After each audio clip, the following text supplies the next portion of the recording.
my good friend Eliot Engel from the state of New York, where I was born, the great state of New York. Great supporter of this. Eliot, say a few words. Well, thanks so much. I was born in New York too, as was Shelley. But they left, I didn't.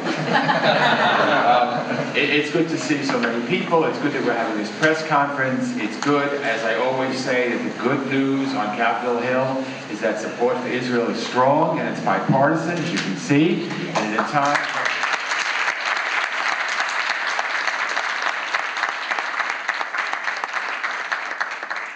And at a time when there's not much cooperation between the parties on Capitol Hill, Israel is the one thing that unites the parties. So here we have Israel bringing people together again. And that's a very, very good thing.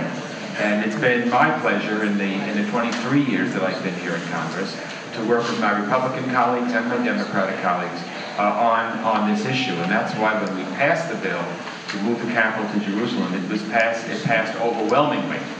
And when you pass bills like this, generally administrations want you to have a loophole in them, so big that you can drive a Mack truck through it. And unfortunately, this is what the bill has done. So each and every president, both Democratic and Republican, have delayed moving the embassy to Jerusalem, that it's not the right time and for security reasons. You know, we've heard all that nonsense before.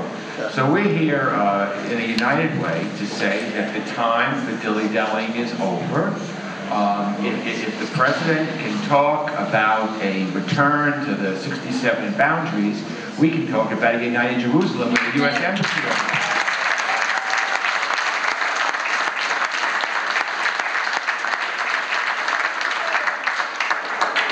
Now, I often say to people, Israel is the only country in the world where the world doesn't recognize where it says its capital is. You know, the capital is right here in Washington, D.C. for the United States. And it's as if other countries say, well, you know what? You know, we like New York better, or we like Chicago better, or we like L.A. better. We're going to open our embassies there. You know, it's sunnier and the weather's better in Miami. You know, we're going to open our embassy in Miami. And we would be insulted. We would be outraged. We would be ranting and raving.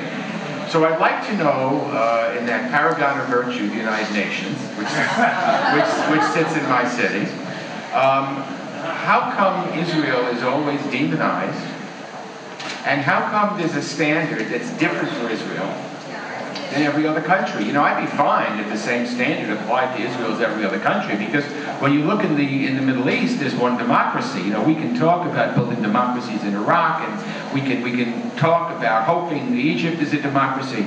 But one thing we don't have to worry about or even think about, Israel is the democracy. And so it seems to me that we should be treating our friends at least as well as we treat our enemies, at least as well. You know, Iran is the biggest threat to world peace.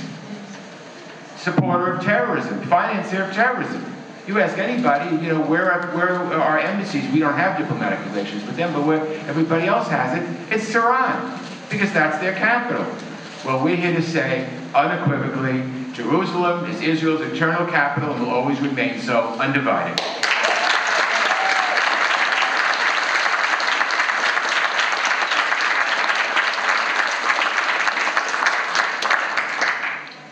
So I intend to speak with the President and the Secretary of State and other officials of the administration to tell them what we're doing here and why we've called this press conference. Again, support for Israel is bipartisan, and therefore support for Jerusalem as the capital is bipartisan. And therefore, the United States should set the examples, because there were about 2 or 3 countries, as you know, that had moved the embassies to Jerusalem, and under pressure, they were forced to move the embassy out of Jerusalem. You know, I'm going to conclude with this. Prime Minister Netanyahu spoke before Congress joint session last week. I was here when he spoke 15 years ago as well. I thought he made a marvelous speech 15 years ago, and I thought the speech he made last week was even better than that one. And he really spoke with clarity. And the question here, and I've been repeating it again and again because I think it really sums it up. The question is not whether the West or whether Israel or whether the United States will support a Palestinian state. The majority of opinion says that ultimately there ought to be two states side by side living in peace and harmony. A Palestinian state, an Arab Palestinian state, and the Jewish state of Israel, which is the eternal homeland of the Jewish people. Now, it doesn't mean that everyone that lives in Israel has to be Jewish. We know better than that. That's not what it's all about. But we're saying that if Palestinians have a right of return, then they return to the Palestinian state. They don't return to the Jewish state. And all the Arabs have to say, all the Palestinians have to say, is just say yes. We agree to a Jewish state. If they say that, I guarantee you that everything else will fall into place. But the question is, and the thing that's been happening is, back in 2000 and 2001, Yasser Arafat, the Palestinian leader, turned down a deal where he would have gotten back 97% of the West Bank, he would have had a Palestinian state, he would have gotten a portion of Jerusalem, which I never thought would happen, but this was the agreed upon deal, and he would have gotten the recognition that he deserved, or that he says he wanted. Now, Israel accepted it, as painful as it was, and many people in Israel didn't like it. Some of us here didn't like it, but it was accepted. Palestinians said no. Twice more, after the 21st century came about, you had Israeli prime ministers like Sharon and others offered a very similar deal to the Palestinians, and they turned it down. The Israelis said yes. So you look at it and you say, okay. My mother used to say, there's an old adage, fool me once, shame on you. Fool me twice, shame on me. I don't think the Israelis want to be fooled again by the Palestinians. If you don't recognize a Jewish state of Israel, you don't want peace in the region. If you are going to make excuse after excuse after excuse as to why you won't even sit down and talk with Israel and give all these preconditions, which are really not preconditions, they are final settlement issues, that shows you really don't want peace. And that's why I found the 67 starting lines offensive, because it gave the Palestinians another precondition, another issue. Because if the President of the United States 2 years ago talks about settlements, well then, Palestinians say, hey, Israel's not stopping settlement growth, so therefore we're not negotiating. If you talk about beginning negotiations on the basis of the 67 lines, which doesn't mean there'll be the 67 lines, it's true, the Palestinians will say, hey, we want Israel to agree before we even sit and negotiate with them if they agree to the 67 lines. So why do I say all this? Because while we talk about Jerusalem, and that's the center of what we're talking about today, Jerusalem is the core of the dispute. It's the core of the dispute. And let me just finalize by saying this.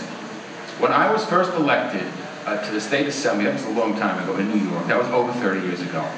And I remember one of my very first resolutions up in Albany, New York, was to congratulate Israel on the reunification of Jerusalem. So I know that was 1977, because it was 10 years after it was the first year I was elected.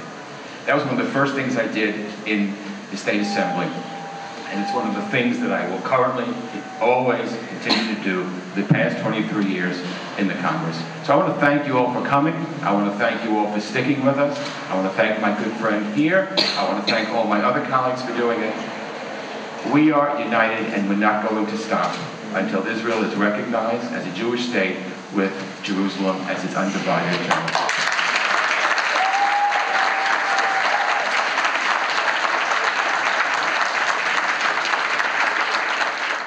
Since 1991, the Unity Coalition for Israel, UCI, has educated and motivated millions of people around the world to action in support of Israel. UCI is an alliance of Christian and Jewish organizations and individuals working together to ensure the sovereignty, safety, and security of Israel, America's only reliable democratic ally in the Middle East. We want our listeners to participate by going to uc4i.org/move.